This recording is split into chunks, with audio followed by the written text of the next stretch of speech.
The courthouse hallway felt like it was closing in on Michael Reeves. His palms were sweaty as he clutched the worn leather briefcase containing 5 years' worth of documentation. Every visit missed, every inexplicable bruise, every concerning note from teachers. The air conditioning hummed too loudly, making it difficult to hear his attorney's final reassurances. "Dad, are we going to win today?" 10-year-old Lily tugged at his sleeve, her golden brown eyes, so much like her mother's, wide. With apprehension, Michael knelt down, straightening the collar of his daughter's blue dress. "I hope so, sweetheart. But no matter what happens, I need you to know that Mr. Reeves." The bailiff's voice cut through his words. "The judge is ready for you." Michael squeezed Lily's hand as they entered the courtroom. Across the aisle sat Vanessa, his ex-wife. She looked immaculate as always. Designer suit, perfectly styled blonde hair, not a hint of the chaos she'd left in her wake. Beside her sat her attorney, a man whose hourly rate probably matched Michael's weekly teaching salary. Judge Eleanor. Harmon peered over her glasses. "This court will now hear final arguments in the custody case of Reeves versus Miller." The following 2 hours were a blur of legal jargon, character testimonies, and thinly veiled accusations. Vanessa's attorney painted Michael as a desperate, obsessive ex-husband trying to poison their daughter against her mother. Michael's attorney, a public defender who had genuinely come to care about Lily's case, methodically presented the evidence they'd collected. Inconsistent visitation, unexplained injuries, disturbing changes in Lily's behavior after weekends. With her mother. When the judge called a brief recess, Michael stepped into the hallway, loosening his tie as he gasped for air. "You're doing great," his sister Emma assured him, appearing at his side with a bottle of water. "Vanessa looks nervous." "She should be," Michael muttered, taking a long drink. "But you know how this goes. She shows up with her perfect hair and her sob story about being a hard-working single mother, and everyone forgets that she disappeared for 8 months when Lily was 3. 8 months, Emma. No calls, no letters, nothing." Emma squeezed his arm. "The judge has the medical reports from Lily's therapist, and Mrs. Davidson from Lily's school made a pretty compelling statement about those accidents that always seemed to happen on Vanessa's weekends." When court resumed, Judge Harmon called Lily to her chambers for a private conversation, the moment Michael had dreaded most. He'd never coached Lily on what to say, had never used her as a weapon in this battle, but he worried that Vanessa had. The minutes stretched like hours as he waited, avoiding Vanessa's cold stare from across the room. When Lily emerged, her eyes were red-rimmed but her shoulders straight. She gave him a tiny nod as she returned to her seat beside him. The courtroom fell silent. Judge Harmon cleared her throat. "In custody cases, the court is guided by one principle above all others: the best interest of the child." Having reviewed the extensive documentation in this case, heard testimony from educators, medical professionals, and most importantly, from Lily herself, I am prepared to render my decision. Michael held his breath, feeling Lily's small hand slip into his. "This court hereby awards full physical and legal custody of Lily Ann Reeves to her father, Michael Reeves, with supervised visitation rights for Vanessa Miller, subject to compliance with court-mandated counseling and substance abuse treatment." The words took several seconds to penetrate. Michael felt Lily's arms wrap around him as the judge continued outlining visitation schedules and legal requirements. Across the aisle, Vanessa's perfectly composed facade cracked, her face contorted with fury as she turned to her attorney, whispering frantically. As they left the courtroom, Michael couldn't help but look back at Vanessa. For a moment, just a moment, he saw something beyond anger in her eyes, something that looked almost like relief. That night, after tucking Lily into her bed in what was now officially her permanent home, Michael allowed himself to collapse onto his couch. The weight of 5 years of fighting, of second mortgages to pay legal fees, of sleepless nights wondering if he was doing the right thing, seemed to lift slightly from his shoulders. His phone buzzed with congratulatory messages from friends and family, but one text made him freeze. "Unknown number. You won, but you have no idea what you've gotten yourself into. She's not who you think she is. None of us are. Michael stared at the cryptic message, a chill running down his spine despite the warm June night. He didn't recognize the number, and when he tried to call it back, the line was disconnected. The next morning, life took on a tentative new rhythm. Making Lily's breakfast without the looming dread of an upcoming custody hearing felt strange but wonderful.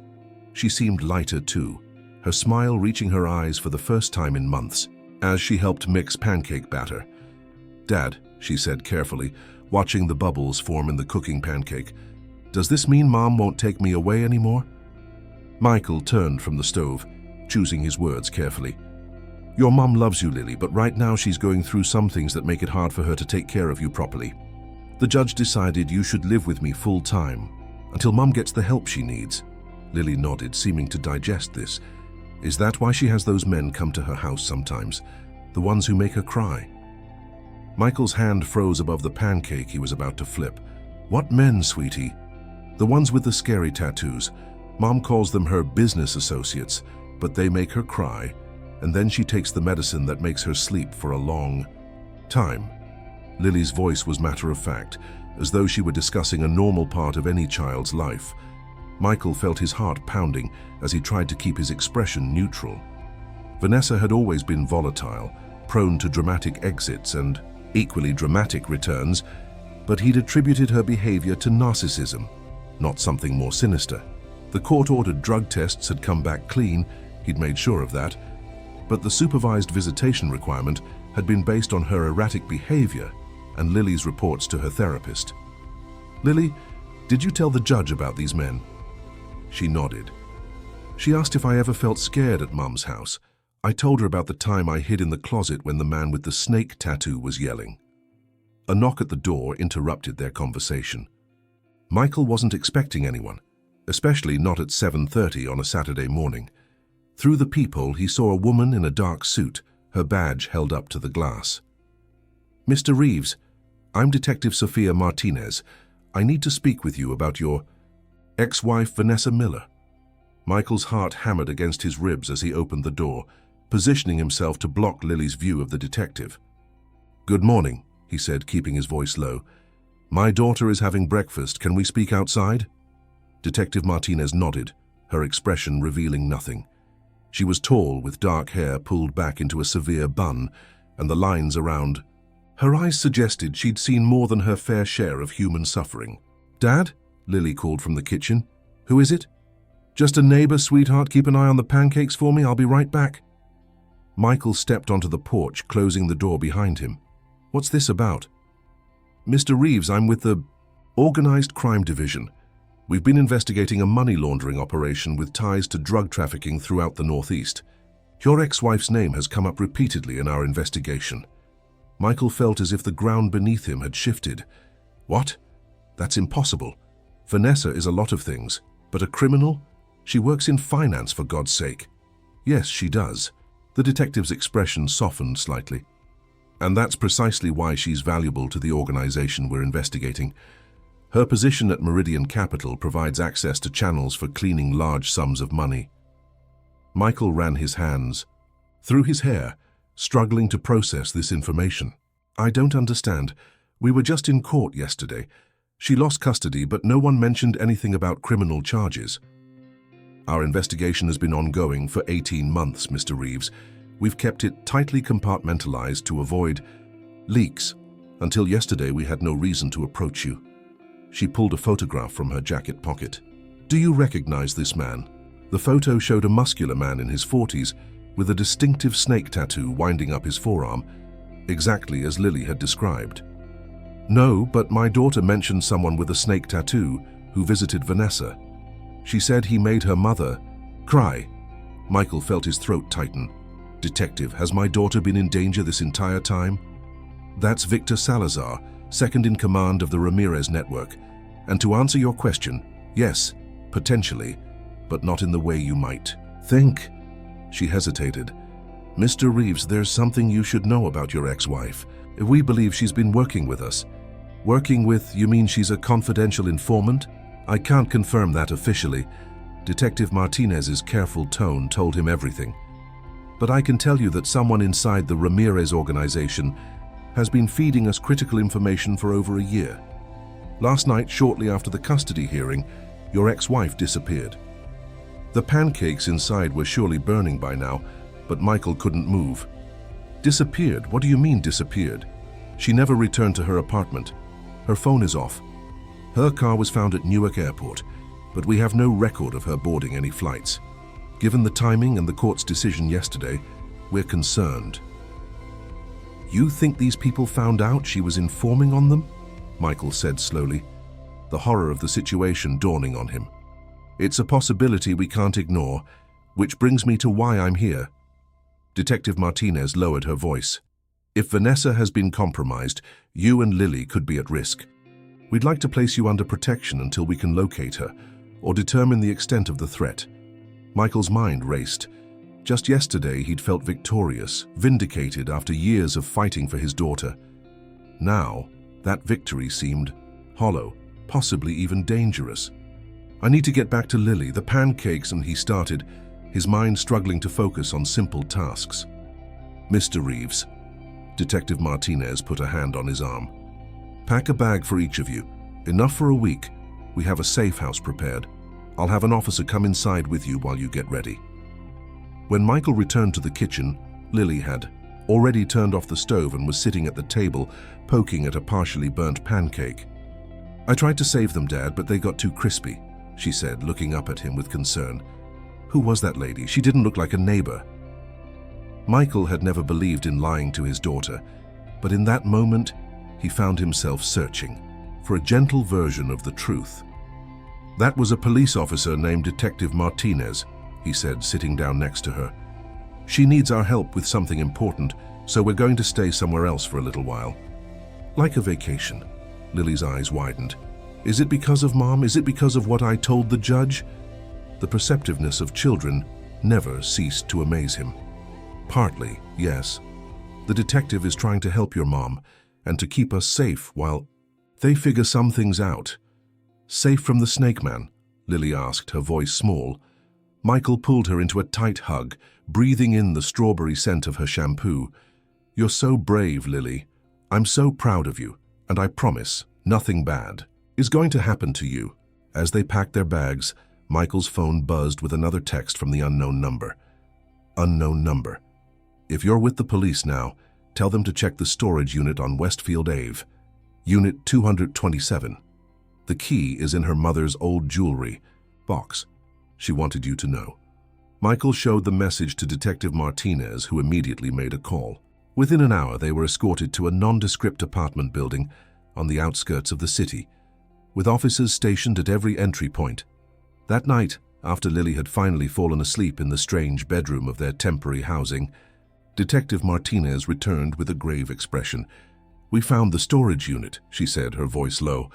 There were documents, hard drives, and over $400,000 in cash, along with several passports under different names, but all with Vanessa's photo. My God, Michael whispered. Who is she, really? That's what we're trying to determine. The evidence suggests she's been gathering intelligence on the Ramirez organization for longer than we realized. Martinez hesitated. There was also a sealed envelope with your name on it. She handed him a thick manila envelope. His name was written across it in Vanessa's distinctive handwriting. I'll give you some privacy, the detective said, stepping out of the room. Michael's hands trembled as he opened the envelope. Inside was a flash drive, a small key, and a handwritten letter. Michael, if you're reading this, then things have gone very wrong, and I'm probably dead or running for my life. I know you must hate me for what I've put you and Lily through, but everything I've done, every cruel word, every missed visit, every lie, has been to protect you both. 7 years ago, I made a terrible mistake. I was approached by Victor Salazar about consulting for some of his business associates. The money was extraordinary, and I was young and ambitious. By the time I realized what I'd gotten involved in, it was too late to simply walk away. When I became pregnant with Lily, I knew I had to get out somehow.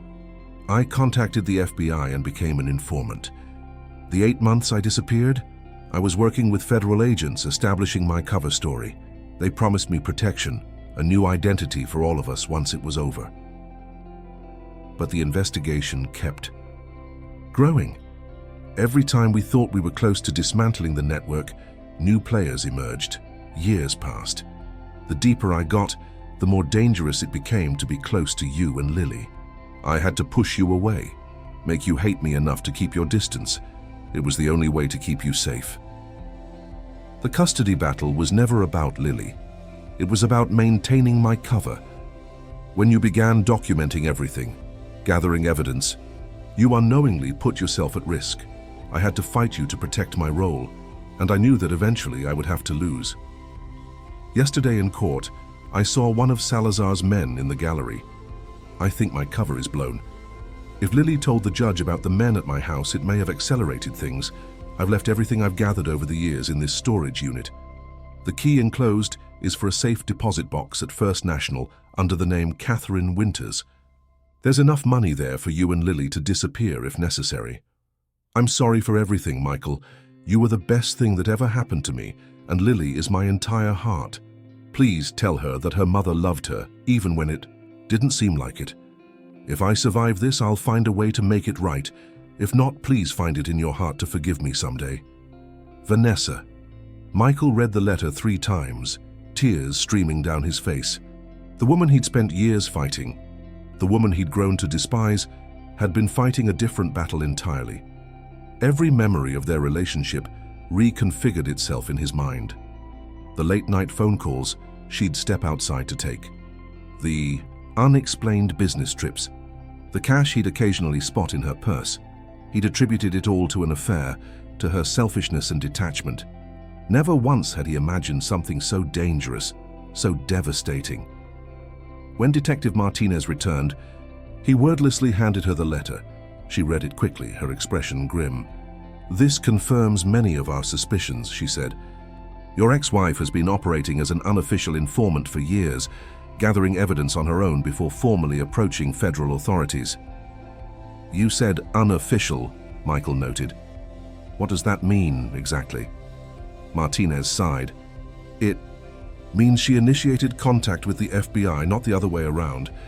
It means she was already compromised when she came to them. And it means..." She hesitated. "It means she might not get the protection she was promised," Michael finished, the realization dawning on him with terrible clarity. "We're doing everything we can to locate her, Mr. Reeves. If she's still alive, we'll find her." That night, Michael couldn't sleep. He kept checking on Lily, watching her chest rise and fall with each peaceful breath, unaware that her entire understanding of her mother would someday be transformed, just as his had been. Around 3 a.m., his phone lit up with another message. "Unknown number, ferry terminal, locker 42, tomorrow 9 a.m. Come alone or not at all, last chance." Michael stared at the message, his heart racing. The detective had taken his phone to their tech team earlier that day, but they'd been unable to trace the previous messages. They'd returned it with instructions to alert them immediately if he received any more communications. But something in Michael hesitated. This could be a trap, or it could be his only chance to find Vanessa before the people hunting her did. If he told Detective Martinez, she would never let him go alone, and whoever was reaching out might vanish forever. He paced the small living room of the safe house apartment, the weight of his decision pressing down on him. Outside the window, he could see the outline of a police cruiser parked across the street. 2 agents were stationed in the building's lobby. Getting past them wouldn't be easy. By dawn, he'd made his decision. He woke Lily gently at 6:30. "Hey, sweetheart," he whispered. "We need to go on a little adventure, but we have to be very quiet. Can you get dressed without making any noise?" Lily rubbed her eyes, immediately alert. "Is it about Mom? Are we going to help her?" The perceptiveness of his daughter sometimes terrified him. "Yes, it's about Mom. But I need you to trust me and do exactly as I say. It might be a little scary, but I promise I won't let anything bad happen to you." 30 minutes later, they were ready. Michael had written a note for Detective Martinez, explaining that he'd received another message and felt he had to follow this lead, promising to check in when he could. He knew she would be furious, but he couldn't risk losing what might be their only connection to Vanessa. The apartment had a fire escape that led to an alleyway behind the building. Michael checked through the window. No officers visible from this angle. He quietly opened the window and helped Lily onto the metal landing. "Like ninjas, right, Dad?" she whispered, her eyes wide with the adventure of it all. "Just like ninjas," he agreed, trying to keep his voice steady despite his racing pulse. At the bottom of the fire escape, they walked casually toward the main street, Michael constantly scanning for police or anyone who might be following them. He hailed a taxi several blocks away, asking the driver to take them to a coffee shop near the waterfront, still a good distance from the ferry terminal. As they sat in the back of the cab, Lily leaned against him. "Dad, is Mom in trouble because she was helping the police?" Michael looked down at his daughter in surprise. "What makes you say that?" "I heard you talking to the detective lady," Lily admitted. "And sometimes, when I was at Mom's house, she would cry when she thought I was asleep. Once I heard her on the phone saying she couldn't do it anymore, that it was too dangerous." Michael put his arm around her shoulders. "Your mom has been very brave, Lily. She's been helping stop some bad people, and yes, that might have put her in danger. That's why we're trying to find her now." Lily nodded solemnly. "Is that why she was mean sometimes? Because she had to pretend?" The question brought tears to Michael's eyes. All these years he'd told Lily that her mother loved her but was going through difficult times. He'd never spoken ill of Vanessa to their daughter, despite his own bitterness. Now it seemed that his generic reassurances had been more true than he could have imagined. "I think that's exactly why," he said softly. "Sometimes grown-ups do things that seem wrong or hurtful, but they have reasons we don't know about." They arrived at the coffee shop with an hour to spare before the meeting time. Michael bought Lily a hot chocolate and a muffin, trying to make this seem like an ordinary outing while he watched the street through the window, alert for any signs of surveillance, either from the police or from someone more sinister. At 8:45, they walked the remaining distance to the ferry terminal. The morning commuter crowd provided good cover as they entered the bustling building. Michael spotted the bank of lockers along the far wall and led Lily through the crowd, his hand tight around hers. Locker 42 was in the bottom row. Michael knelt down, scanning the area one more time before trying the handle. It was unlocked. Inside was a small envelope and a ferry ticket. The envelope contained a key card for a hotel room and a handwritten note, "Staten Island Ferry 9:30 departure. The Madison Hotel, room 412. She'll be waiting." Michael's pulse quickened. The vague promise of she could mean Vanessa, or it could mean someone else entirely. But he'd come this far. He couldn't turn back now. "We're going on a boat ride," he told Lily with forced cheerfulness, showing her the ticket. Her eyes lit. "Boom, cool. I've never been on a boat before." The Staten Island ferry was packed with tourists and commuters. Michael kept Lily close, positioning them near a family with children around her age to blend in. Every few minutes he scanned the crowd, looking for familiar faces or anyone paying them undue attention. The 30-minute ride felt like hours. When they finally docked, Michael led Lily quickly through the terminal and hailed another taxi to take them to the Madison, a mid-range hotel about 15 minutes from the ferry landing. In the taxi, Michael checked his phone. 6 missed calls from Detective Martinez and a text message that simply read, "We know where you're going. Stay in public places. Backup is en route." So they'd managed to track his phone after all. He wasn't sure whether to feel relieved or worried that law enforcement knew his location. The Madison Hotel was unremarkable, the kind of place business travelers stayed when their companies were on a budget. Michael approached the front desk cautiously. "I believe there's a reservation for me," he said. "Room 412. The clerk checked her computer. "Yes, Mr. Winters, your wife checked in yesterday." She handed him a key card, not even asking for identification. Catherine Winters, the name from the safe deposit box Vanessa had mentioned in her letter. His pulse quickened. The elevator ride to the 4th floor was silent. Michael could feel Lily's excitement building as she bounced slightly on her toes. Did she understand what might be waiting for them? Did she hope, as he secretly did, that her mother would be behind that door? Room 412 was at the end of a long hallway. Michael stopped several feet from the door, listening carefully. No sounds came from within. "Lily," he whispered, kneeling to her level. "I need you to stand right here while I check the room. Don't move from this spot, okay?" She nodded solemnly, her earlier excitement replaced by understanding of the seriousness of the situation. Michael approached the door and used the keycard. The lock clicked and he pushed the door open slowly, heart pounding. The room was dim, curtains drawn against the morning light. A figure sat in a chair by the window, partially illuminated by the sliver of sunlight cutting through the gap in the drapes. "Michael." Vanessa's voice was hoarse, barely above a whisper, but unmistakable. As his eyes adjusted to the dim light, he could see her clearly.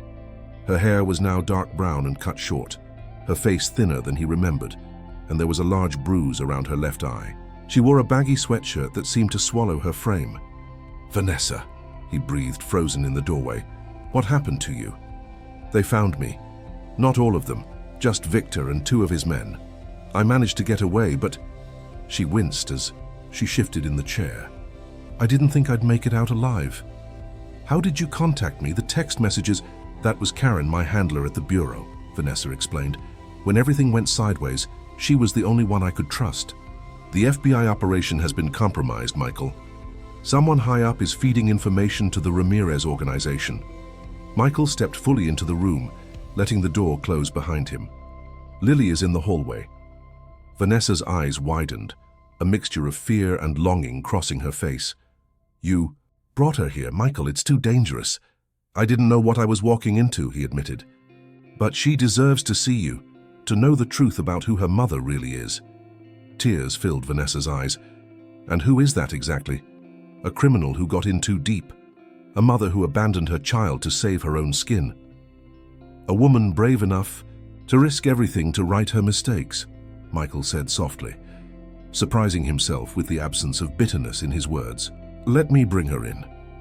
When he opened the door, Lily was still standing exactly where he'd left her, her small face solemn and expectant.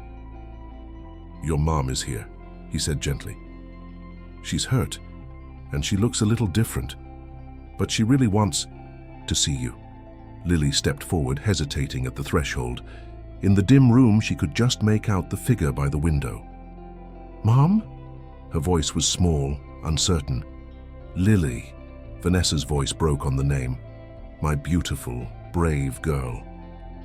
Lily moved slowly into the room, approaching her mother with a mixture of caution and desperate hope. When she reached the chair, Vanessa opened her arms, and Lily fell into them, burying her face in her mother's shoulder. "I'm sorry," Vanessa whispered, rocking her daughter gently.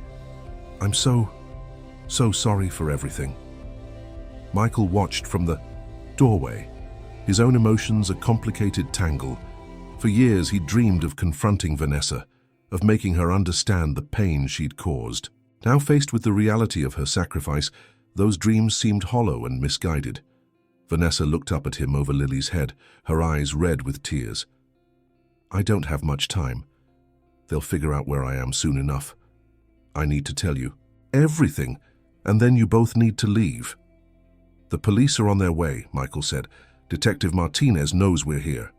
Vanessa stiffened. "Martinez? She's part of this, Michael. She's been feeding information to Salazar for months." The room seemed to tilt beneath his feet. "What? No, that's impossible. She's been protecting us. She is the reason they found me in the first place," Vanessa finished grimly. After the custody hearing, she reported directly to her contact. "In the Ramirez organization, they were waiting for me when I got home." The pieces fell into place with sickening clarity. Martinez had been the one to approach him immediately after the hearing. She'd known about the storage unit within hours of his receiving the text. She'd positioned herself as their protector while potentially setting up a trap. "We need to get out of here," Michael said, reaching for Lily. "Now." As if on cue, his phone buzzed with a text message. "Officers entering the building, stay put." Vanessa was already on her feet, grimacing with pain, but moving with determination. "There's a service elevator at the end of the hall. The key card. We'll access it. We need to..." The sound of the door handle turning froze all 3 of them in place. Michael pulled Lily behind him as Vanessa reached beneath her sweatshirt, producing a small pistol. "Get in the bathroom," she ordered Michael, her voice suddenly hard. "Lock the door and don't come out, no matter what you hear." "Vanessa, no!" "Do it, Michael, please." The desperation in her eyes left no room for argument. He scooped up Lily and backed toward the bathroom door as the hotel room door began to open. The last thing he saw before closing the bathroom door was Vanessa straightening her shoulders, the gun steady in her hand, her face set with a determination he'd never seen during their years of marriage. Then the bathroom door closed, and the world outside exploded in the sound of gunfire. The sound was deafening in the small hotel room. 3 shots in rapid succession, then silence. Michael pressed Lily against the inside wall of the bathroom, as far from the door as possible, covering her ears with his hands. Her small body trembled against his, her face buried in his shirt. "Dad," she whimpered, "what's happening?" "I don't know, sweetheart," he whispered, his mind racing. The bathroom window was small, too small for him to fit through, but maybe just large enough for Lily. They were 4 stories up, but there was a narrow ledge and a fire escape on the adjacent wall. If he could get her out, tell her to run. A soft knock on the bathroom door made them both freeze. "Michael." Vanessa's voice was strained.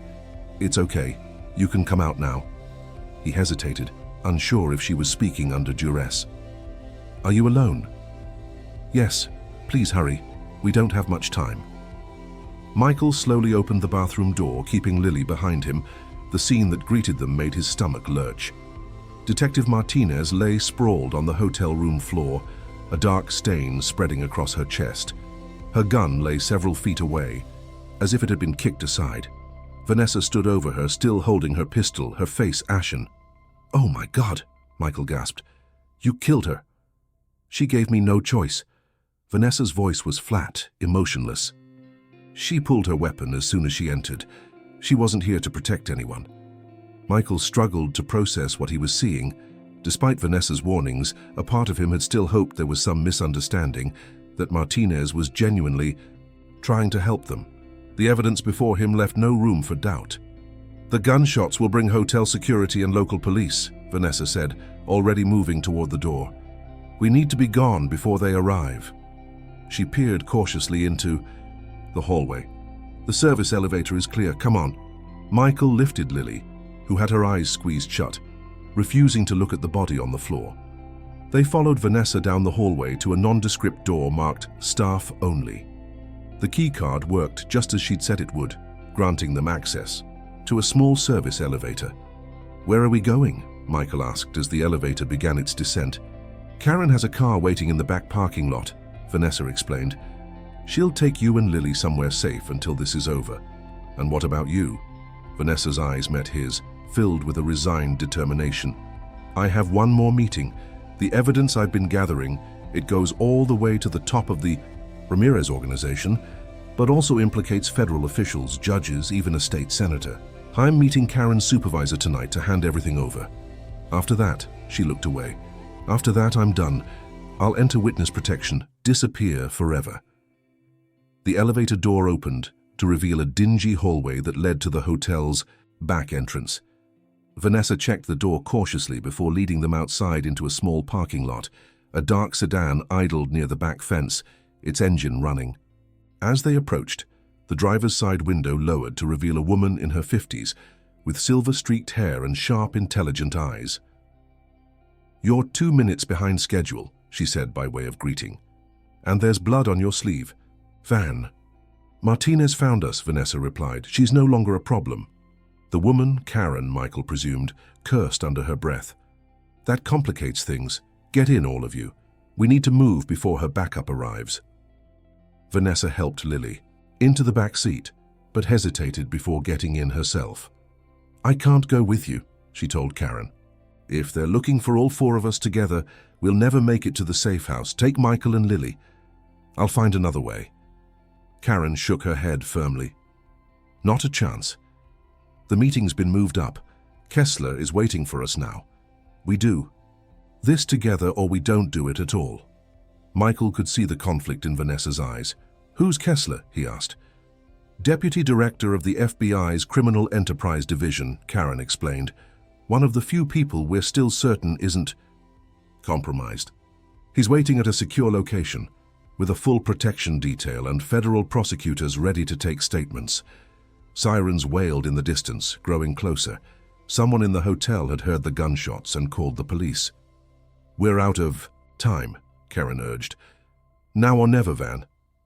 Vanessa looked at Michael, her eyes filled with apology and regret.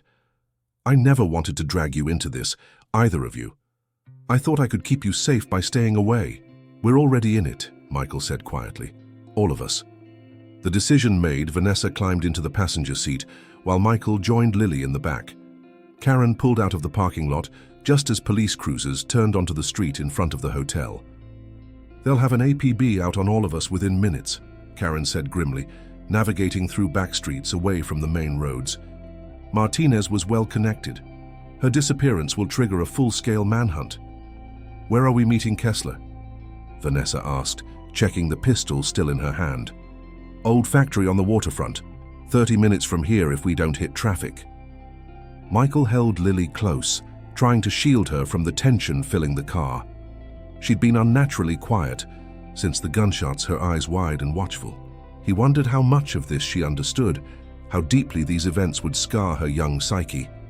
"It's going to be okay," he whispered to her, wishing he believed his own words. As Karen drove, Vanessa turned in her seat to face Michael. "There's something I need to tell you. Something I should have told you years ago." The gravity in her voice made Michael's chest tighten. "What is it?" "Before I got involved with the Ramirez organization, before I met you even, I was someone else." Vanessa's voice was steady, despite the emotion in her eyes. "My name wasn't always Vanessa Miller. I was born Valentina Morales in Bogotá, Colombia. My father worked for the Ramirez cartel before they expanded to the US. Michael stared at her, stunned. Throughout their marriage, Vanessa had spoken of growing up in Connecticut, of attending private schools and summer camps in New England. She'd shown him photographs, told him stories. Had it all been fabricated?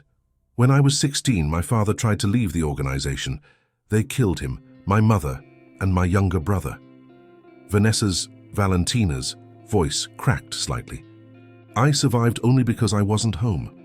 My father had friends in the US government who got me out of Colombia, gave me a new identity, a new life.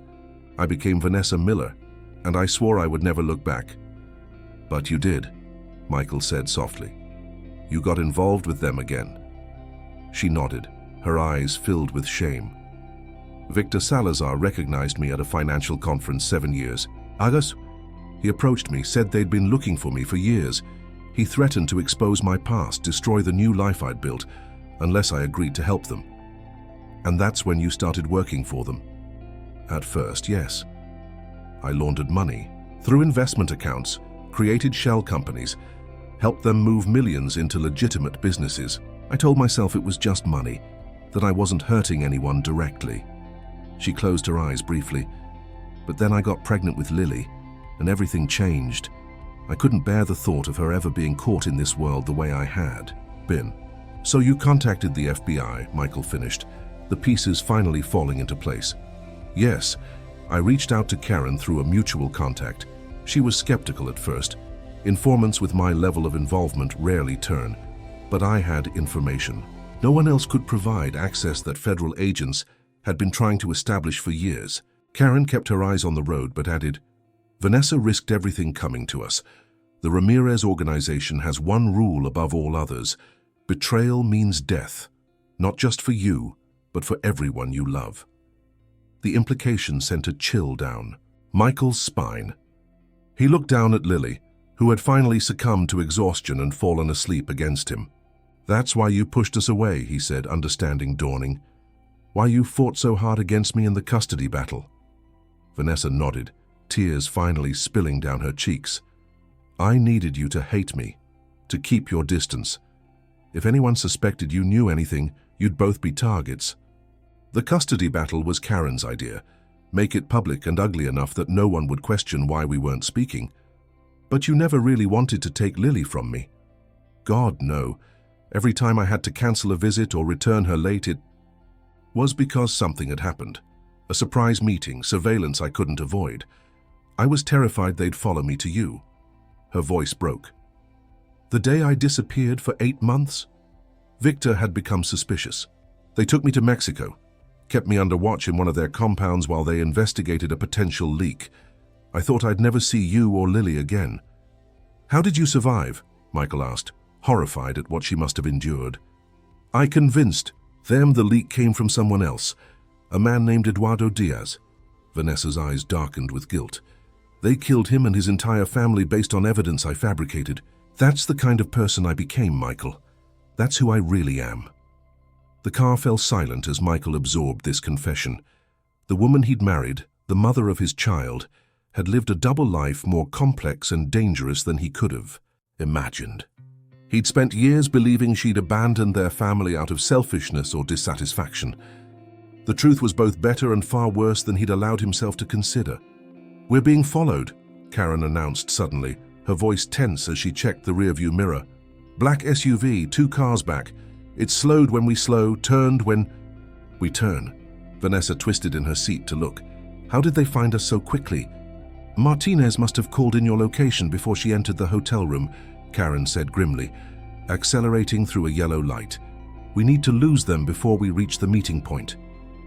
Kessler needs what I have, Vanessa insisted. The evidence, the names, none of that matters if we lead them straight to a deputy director of the FBI, Karen cut her off. Change of plans. We'll head for the safe house first, regroup, then contact Kessler. The black SUV gained ground, now just 1 car behind them. Michael could see 2 men inside, their faces obscured by the tinted windshield. They're getting closer, he warned, instinctively curling his body around Lily, who still slept somehow, oblivious to the growing danger. Karen made a sharp turn down a narrow side street, accelerating hard. The SUV followed, forcing a pickup truck to swerve out of the way. They're not even trying to be subtle anymore, Karen muttered. They must be desperate. Or confident, Vanessa added, her voice grim. The chase continued through increasingly industrial areas of the city, past warehouses and shipping containers. Karen's driving was skilled and aggressive, but the SUV stayed with them, sometimes dropping back slightly only to reappear moments later. The safe house is 10 minutes away, Karen informed them, taking another sharp turn. If we can just... The impact came from nowhere, a second SUV appearing from a cross street, ramming directly into their passenger side. The force sent their sedan spinning across the road. Michael clung desperately to Lily as glass shattered around them. The car came to a violent stop against a concrete barrier. For a moment, everything was silent, except for the hiss of steam from the damaged engine. Then Lily began to cry, a frightened wail that pierced the stunned quiet. Is everyone okay? Karen's voice sounded distant, muffled by the ringing in Michael's ears. She was bleeding from a gash on her forehead but already reaching for her weapon. Michael did a quick assessment. Lily seemed uninjured, just terrified. His own shoulder throbbed where he'd been thrown against the door, but nothing seemed broken. We're okay back here, he managed. Vanessa hadn't answered. She hung limply against her seatbelt, blood streaming from a wound on her temple where her head had struck the window. Vanessa? Michael reached forward, touching her shoulder. She stirred slightly, groaning. We need to move, Karen said urgently. They'll be on us in seconds. As if summoned by her words, the 2 SUVs converged on their damaged sedan, blocking any escape by road. 4 men emerged, all carrying weapons, their movements coordinated and efficient. FBI, put down your weapons, Karen shouted, positioning herself behind the open driver's door, gun aimed at the approaching men. They paused briefly, then one of them laughed. Nice try, Agent Reeves, but we all know who's really in charge here. From behind the men, another figure emerged. Even in his dazed state, Michael recognized him immediately from the photograph Detective Martinez had shown him. Victor Salazar, his snake tattoo visible even from a distance. Valentina, he called out, his accented voice almost gentle. It's time to stop running, mi querida. You've caused enough trouble. Vanessa stirred at the sound of his voice, her eyes fluttering open. Michael, she whispered, take Lily and run. There's nowhere to run, he replied helplessly, looking around at the industrial wasteland surrounding them. Karen had clearly reached the same conclusion. She kept her gun trained on the men but spoke urgently to Michael. "There's a storm drain about 20 yards behind us. It leads to the river. Take Lily and go, I'll hold them off." "I'm not leaving you," Michael protested. "I'm not leaving Vanessa. Please." Vanessa's voice was stronger now, her eyes clear despite the blood on her face. "This is my fight, not yours. Save our daughter." Michael looked from Vanessa to Karen to the approaching men, torn between impossible choices. Then Lily's small voice cut through his indecision. "Daddy, I'm scared." The sound of his daughter's fear crystallized everything. He had to get her to safety. Nothing else mattered as much as that. "I'll come back for you," he promised Vanessa, meeting her eyes one last time before turning to the back door. "Both of you." Outside the car, he kept his body between Lily and the armed men, backing slowly toward the storm drain Karen had mentioned. Victor Salazar watched him go, a strange smile playing on his lips. "Let them leave," he commanded his men who had raised their weapons. "They are not our concern." Michael didn't wait to question this unexpected mercy. He lifted Lily into his arms and ran for the drain opening, sliding down the concrete embankment, and into the darkness below, the sounds of confrontation fading behind them. As they splashed through the shallow water of the tunnel, Lily clung to his neck, her tears warm against his skin. "What about Mom?" she kept asking. "Why did we leave her?" Michael had no answer that would make sense to a 10-year-old, no answer that made sense even to himself. He kept moving forward, driven by one desperate hope that somehow he would find a way back to Vanessa before it was too late. Behind them, a single gunshot echoed through the tunnel, followed by another. Then silence. The storm drain narrowed as they moved deeper, the ceiling lowering until Michael had to hunch over, still carrying Lily. Frigid water seeped through his shoes, and the stale air smelled of rust and decay. The only light came from occasional grates overhead, casting thin beams of sunshine into the gloom. "Dad, I can walk," Lily whispered, after what felt like hours, but was likely only 20 minutes of trudging through the darkness. Michael gently set her down, keeping a firm grip on her hand. His arms ached from carrying her, and his injured shoulder throbbed with every movement. "Stay close to me," he instructed, "and try to keep your feet as dry as possible." They continued in silence, both listening for any sounds of pursuit. Michael's mind raced with possibilities, each more desperate than the last. He had no phone, no money, no idea where this tunnel system might lead. And behind them, he couldn't bear to think about what might have happened after those gunshots. Eventually, the tunnel widened into a larger chamber where several drains converged. Weak, sunlight filtered through a massive grate above them, illuminating graffiti-covered walls and years of accumulated debris. "We'll rest here for a minute," Michael said, helping Lily to a relatively dry concrete ledge. She sat down obediently, her face pale and drawn in the dim light. "Is Mom dead?" she asked bluntly, her voice small but steady. Michael knelt before her, searching for words that would comfort without lying. "I don't know, sweetheart, but your mom is incredibly brave and smart. If anyone could find a way out of that situation, it's her. The bad men wanted her because she was trying to stop them, right? Because she was helping the police?" "Yes," Michael confirmed. "Your mother has been very brave for a very long time. She made some mistakes, but she's been working hard to fix them." Lily considered this, her brow furrowed in the same way Vanessa's did when she was deep in thought. "Is that why she couldn't be with us? Why she was always sad when I saw her?" "I think so," Michael said softly. "She was trying to protect us by keeping us away from the dangerous people she was fighting." Lily nodded, seeming to accept this explanation with the remarkable resilience of childhood. "What do we do now?" It was the question Michael had been asking himself since they entered the tunnel. They couldn't stay here indefinitely, but emerging above ground meant risk. If Salazar's men were looking for them, they might already have. People watching the drainage exits. A sudden splashing sound echoed through the chamber, coming from one of the connecting tunnels. Michael immediately pulled Lily behind him, scanning the darkness for something, anything he could use as a weapon. "Michael, Lily," a familiar voice called softly through the gloom. "Karen?" Michael responded cautiously, hardly daring to hope. A figure emerged from one of the tunnels, limping slightly but unmistakably alive. Karen looked even worse than when he'd last seen her. Her clothes were soaked with water and what looked like blood, and the gash on her forehead had clearly been bleeding freely. "Thank God," she breathed, spotting them. "I wasn't sure you'd make it this far." "What happened? Where's Vanessa?" Michael demanded, not moving from his protective stance in front of Lily. Karen's face tightened with pain, whether physical or emotional, he couldn't tell. "They took her. Salazar wanted her alive. And you escaped?" Michael couldn't keep the suspicion from his voice. How had she managed to get away when Vanessa couldn't? "Barely. One of Salazar's men recognized me from a previous operation. Decided I was worth more to him dead than alive." She gestured to her bloodied side. "Bullet grazed me. I played dead until they left with Vanessa, then followed you into the drainage system."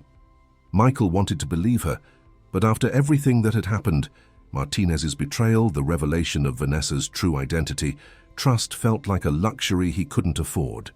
Reading his hesitation, Karen reached slowly into her jacket and withdrew a small USB drive. "Vanessa managed to slip this to me before they took her.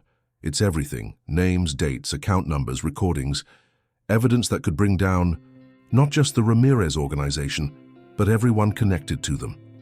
Including the people in the FBI who've been protecting them," Michael guessed. Karen nodded grimly. "The conspiracy goes deeper than even I realized. Martinez wasn't the only one. There are at least 3 senior agents involved, possibly more. So who can we trust? Kessler?" "I believe so. Vanessa vetted him personally, followed his activities for months before agreeing to meet." Karen winced, pressing her hand to her injured side. "But reaching him will be difficult. By now Martinez's body has been discovered. There will be an all-points bulletin out for all of us." Michael looked at Lily, who was watching this exchange with wide, solemn eyes. He had to get her somewhere safe, but nowhere seemed safe anymore. "We can't stay here," he decided, "and we can't go to the police, not when we don't know who's compromised." "I have a contact," Karen said. "Someone outside the bureau. Someone Salazar doesn't know about. She can get us to Kessler through back channels. Can we trust her?" Karen's eyes were steady. "With my life. And more importantly, with Lily's." It was a gamble, trusting this woman he barely knew with his daughter's safety. But what choice did he have? Going it alone meant certain failure, and Vanessa was counting on them. "Okay," he agreed finally, "but we stay together. And at the first sign of trouble, you take Lily and run," Karen finished. "I wouldn't have it any other way." They followed Karen through another tunnel that gradually sloped upward. After about half a mile, she stopped beneath a ladder leading to a manhole cover. "We're near the waterfront district," she explained. "My contact works at a clinic about 3 blocks from here.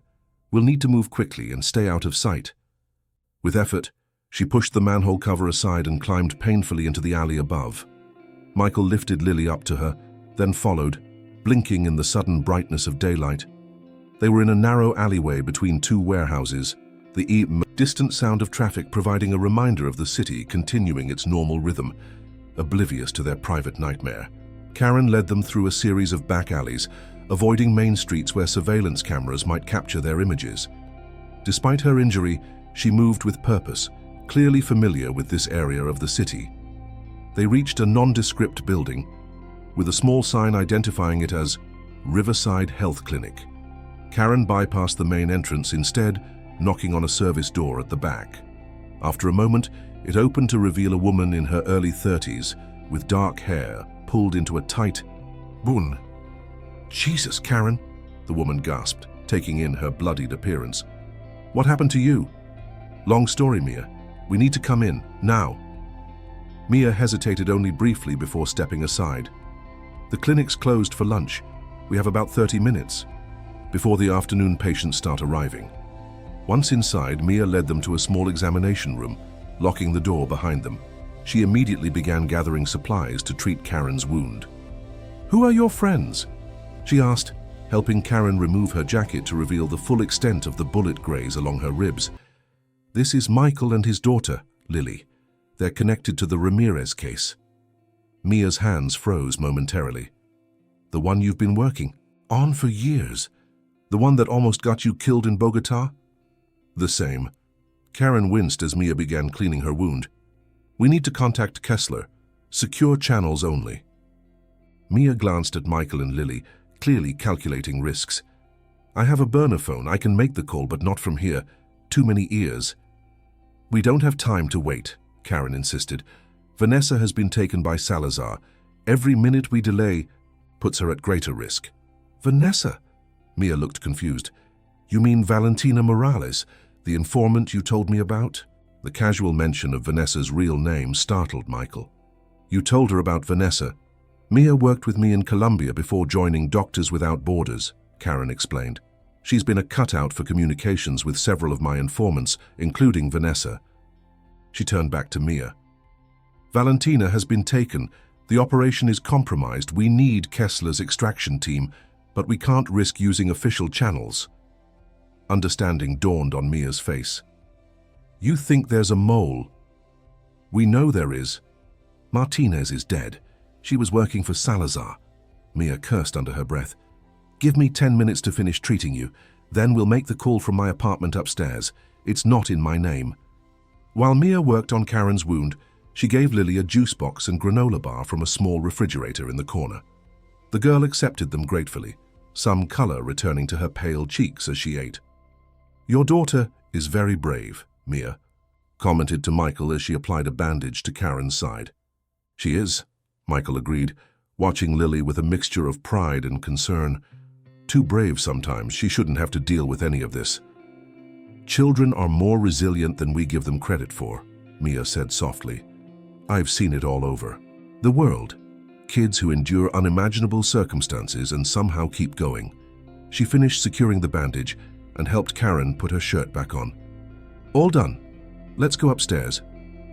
Mia's apartment was small but neat, with medical textbooks, lining the shelves and photos from various humanitarian missions decorating the walls. She retrieved a basic flip phone from a drawer and handed it to Karen. One call, then we destroy it, she instructed. Karen nodded, dialing a number from memory. The call was brief and cryptic, consisting mostly of code words and location references Michael couldn't follow. When she hung up, her expression was grim but determined. Kessler's sending an extraction team. They'll meet us at the abandoned ferry terminal in 2 hours. And Vanessa? Michael asked, the question that had been burning in his mind since they escaped the tunnel.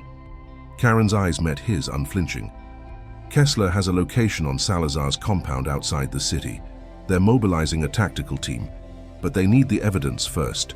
Without it, they have no legal authority to raid the property. So we're trading the USB for a rescue operation, Michael concluded. Essentially, yes, but Kessler gave his word. Vanessa's safety is the priority. Michael wanted to believe it was that simple, that handing over the evidence would guarantee Vanessa's rescue. But nothing in the past 24 hours had been straightforward. What if they're too late? He asked quietly, mindful of Lily, sitting nearby. What if Salazar already... He couldn't finish the thought. Karen seemed to understand what he couldn't say. Salazar won't kill her immediately. He'll want information first. Names of other informants, details on what she's told the FBI. That buys us time. The knowledge that Vanessa might be enduring interrogation or torture at that very moment made Michael's stomach clench. How long do we have? Not long, Karen admitted. Hours at most. The waiting was excruciating. They couldn't risk leaving Mia's apartment until it was time to meet. Kessler's team. Michael tried to distract Lily with card games using a deck Mia found in a drawer, but his mind kept returning to Vanessa, to the truth she'd hidden for so long, to the sacrifice she'd made to protect them both. As evening approached, Mia provided them with clean clothes, her own for Karen and Lily, and some belonging to her brother for Michael. The simple act of changing out of their dirt-stained, blood-spattered garments provided a small measure of normalcy in a situation that was anything but normal. It's time, Karen announced, checking her watch. The extraction team will be at the terminal in 30 minutes. The abandoned ferry terminal was less than a mile from Mia's apartment. They walked in silence, Michael holding Lily's hand tightly.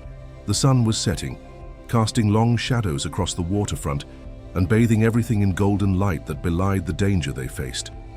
The terminal itself was a relic from another era, a grand structure fallen into disrepair, its windows boarded up and its once elegant facade now covered in graffiti. Karen led them through a side entrance where the boards had been pried loose, into a cavernous waiting area, littered with debris and years of neglect. "We're early," Karen said, checking her watch again. "The team should be here in about 15 minutes." They waited in tense silence, the only sound the gentle lapping of water against the pilings beneath the terminal and the occasional distant car horn. Michael kept Lily close, his eyes never stopping their scan of their surroundings. A noise from the main entrance made them all freeze. Footsteps, multiple sets, echoed through the empty building. "That's not the extraction team," Karen whispered, drawing her gun.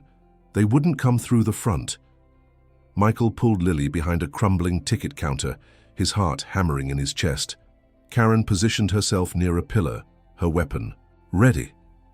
The footsteps grew closer, accompanied now by the sound of voices, too indistinct to make out words, but clearly searching the building. "Stay down," Michael whispered to Lily, who nodded, her eyes huge with fear. A beam of light swept across the terminal floor as someone with a flashlight entered the main waiting area. Karen pressed herself tighter against the pillar, out of sight.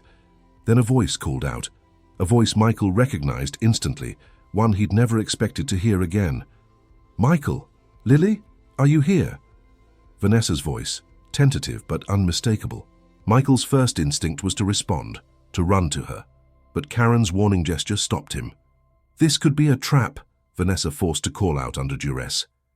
The beam of light moved closer to their hiding spot. "Michael, it's okay. It's really..." "See? I'm with Deputy Director Kessler. We're here to take you home." A man's voice joined hers. "Agent Reeves, this is Deputy Director Kessler. The extraction has been moved up. We need to leave immediately." Karen lowered her weapon slightly, a look of confusion crossing her face. "That sounds like Kessler," she whispered to Michael. "But they're early, and they shouldn't know we're already here." "Mom!" Lily called out suddenly before Michael could stop her. "Mommy, we're over here! Lily, wait!" Michael tried to grab her, but she had already darted from behind the counter, running toward Vanessa's voice.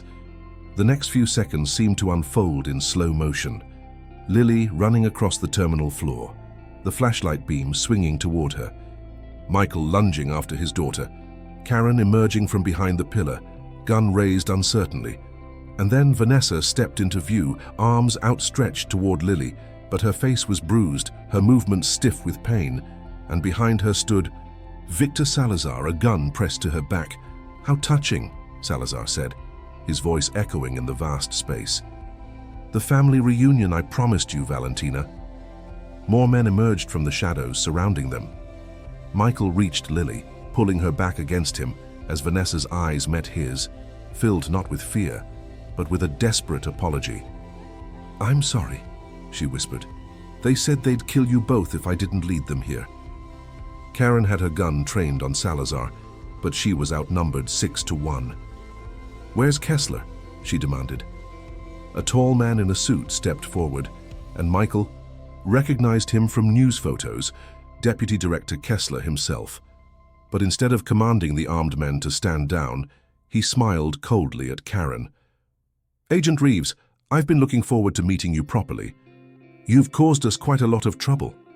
Understanding dawned on Karen's face, quickly followed by rage. "It was you. You're the one who's been protecting Ramirez all along." "Protecting is such a limited term," Kessler replied.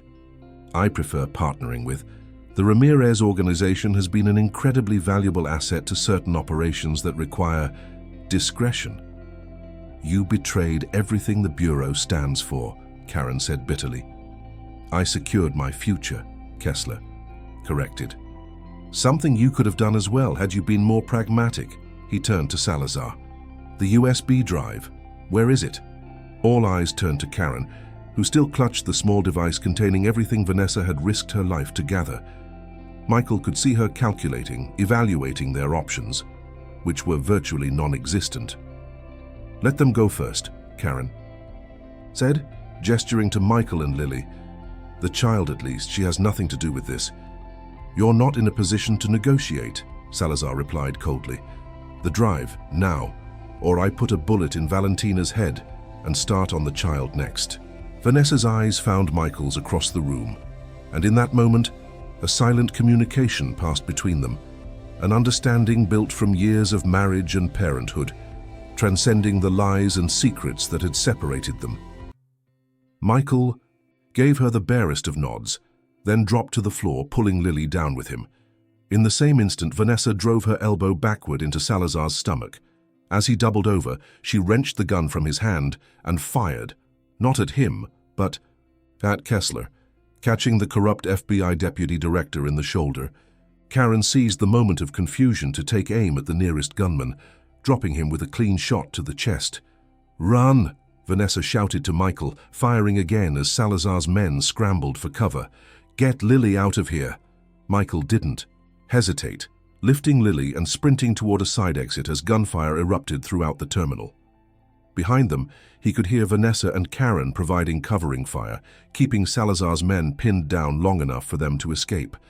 Outside, the evening air was cool against his face as he ran with Lily along the waterfront, searching desperately for somewhere to hide. A siren wailed in the distance. Someone had heard the gunshots and called the police. He found shelter behind a stack of shipping containers, setting Lily down but keeping her close. "Are you hurt?" he asked urgently, checking her for injuries. She shook her head, tears streaming down her face, but remarkably composed. "What about Mom and Karen?" "They're right behind us," Michael assured her, hoping desperately it was true. "They're giving us time to get away." More gunshots echoed from the terminal, followed by a momentary silence. Then running footsteps approached their hiding place. Michael tensed, ready to run again if necessary. "Michael?" Vanessa's voice, breathless and strained. "Lily?" He risked a glance around the container to see Vanessa limping toward them, Karen at her side. Both women were bleeding from fresh wounds, but they were alive and moving. "Over here," he called softly, relief flooding through him. Vanessa reached them first, falling to her knees to embrace Lily. "You're okay. You're both okay." "Salazar?" "Kessler?" Michael asked Karen, who was keeping watch, her gun still at the ready. "Kessler's dead," she reported grimly. "Salazar's wounded but escaped with 2 of his men. The others are down." "The police are coming," Michael said, pointing to the flashing lights now visible a few blocks away. "Not just the police," Karen added, pointing in the opposite direction, where black SUVs were speeding toward the terminal. "That's an FBI tactical team, the real one. I managed to send an emergency signal before everything went to hell." Vanessa looked up, still holding Lily tightly. "They'll help us, even with Kessler." "Assistant Director Patel is leading the team," Karen said. "She's been running a parallel investigation into Kessler for months. When I sent the signal, I included a code that would go directly to her." For the first time, Michael allowed himself to feel a tentative hope. "So it's over? We're safe?" Vanessa looked at him, her eyes filled with the weight of everything they'd endured and everything still ahead of them. "Not yet, but we will be." As the FBI vehicles screeched to a halt outside the terminal and tactical teams deployed, Vanessa shifted to include Michael in her embrace.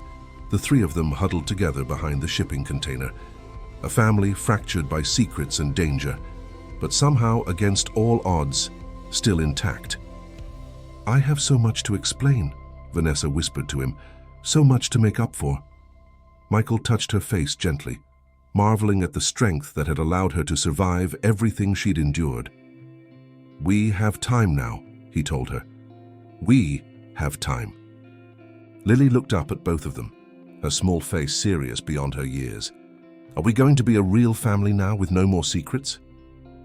Vanessa and Michael exchanged a look, acknowledging the long road ahead, the healing that would be needed, the truths that would have to be faced. "Yes, sweetheart," Vanessa promised, holding her daughter close. "No more secrets, no more running, just us, together." As FBI agents approached their hiding place, led by Karen, who had gone to meet them, Michael realized that the battle for custody had never really been about legal documents or court hearings. It had been about something far more fundamental, the fight for truth for safety, for the chance to be a family without fear or deception. Shadowing their every moment, they had won that fight. And though the victory had come at a devastating cost, as he held his daughter and the woman he had once loved, perhaps still loved despite everything, Michael knew that they had finally found what they'd been seeking all along. Not just custody, but freedom. Not just legal rights, but the right to live without lies. Not just a judgment in their favor, but justice for all they had endured. The truth about Lily's mother had indeed shocked everyone, but in the end, it had set them all free. I hope you enjoyed this story as much as I enjoyed sharing it with you. If it touched your heart, please leave a like to show your support. It means a lot to me and helps bring our story to more people who might need to hear it today.